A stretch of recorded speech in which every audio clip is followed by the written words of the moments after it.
आखिर कब तक कादर अगवानी की चुप्पी का फायदा उठाते रहेंगे खेसारी लाल यादव। यहाँ आखिर कब तक कादर अगवानी की चुप्पी का पूरा फायदा उठाएंगे खेसारी और कब तक कादर अगवानी को जलील करते नजर आएंगे खेसारी लाल यादव। आपसे एक हम बता दें, आजकल कादर अगवानी के पीछे खेसारी के फैंस भी पूरी तरह से पड़ चुके हैं और आए दिन कादर अगवानी को लेकर जमकर ट्रोल करते रहते हैं। यानी कि सच बात बताऊं तो आजकल कादर अगवानी ट्रोलर सबके निशाने पे आ चुकी है और एक तरफ कादर अगवानी के चलते आजकल खेसारी कादर अगवानी की विवाद फिर से एक बार सुर्खियों में आ चुकी है।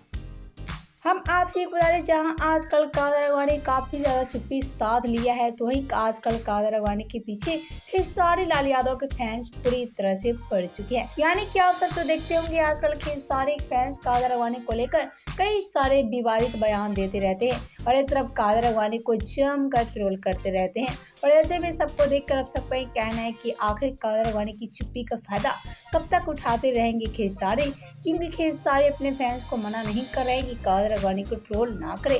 वेल, तो आप ये कॉमेंट बता दें, जहां आजकल कादर अगवानी चुप है तो वही खेसारी कादर अगवानी की चुप्पी का फायदा उठाते नजर आ रहे हैं।